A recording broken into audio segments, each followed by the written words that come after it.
Okay, now we're ready to put the front and the two sides together. Notice it's the front that attaches to them first, not the back. It's the front. Now I want to show you something here.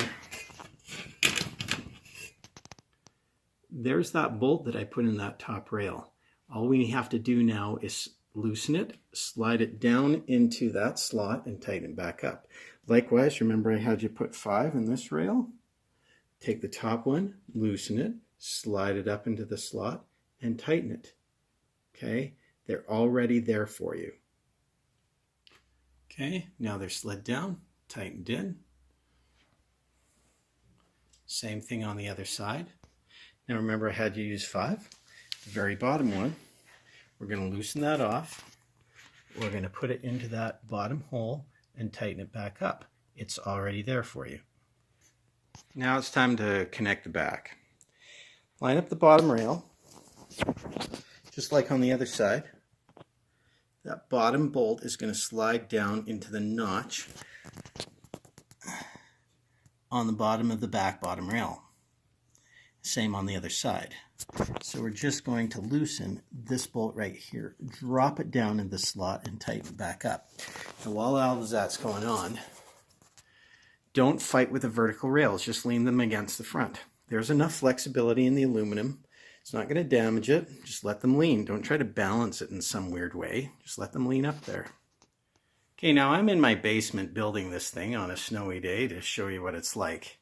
So I don't have the headroom to do what I need to do next. And this is a 2-person job.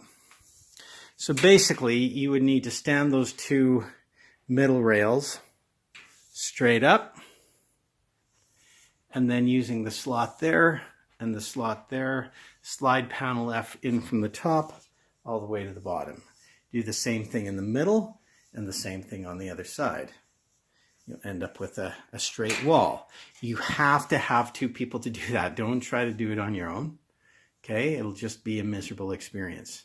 So I'm going to leave them out. Your kit comes with it. Those are panel F.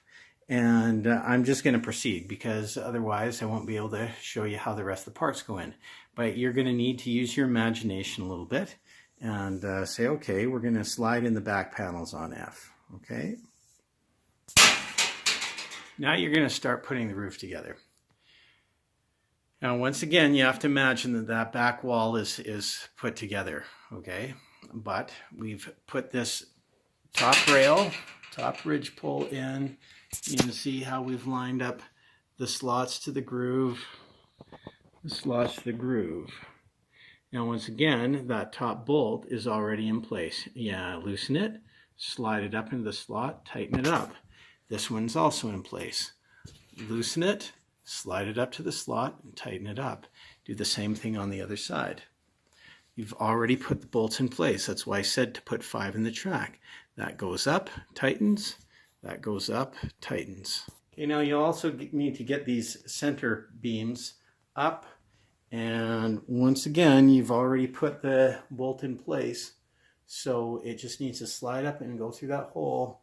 Slide up and go through the hole. Now, I'm just reminding you, there should be the panels in here, right? I haven't put them in because of headroom inside of my basement. But yeah, so that would complete the back wall. Okay, so now we're installing the roof rails. You'll need 3 bolts in them. One for the top, one for the bottom, and one is for the window frame. So here we go. You don't necessarily need to put any nuts on those right now because they have to pass through holes. There's one. Come on, baby. There's 2, and we can just let the other one sit. So we'll take a nut and put it on each thing and then just use the power driver to tighten it up. Ouch.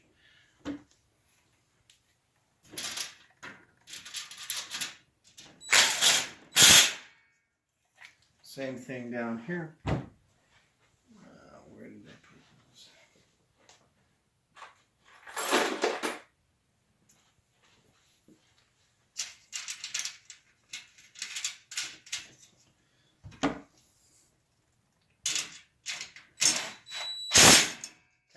And then there's another one right there.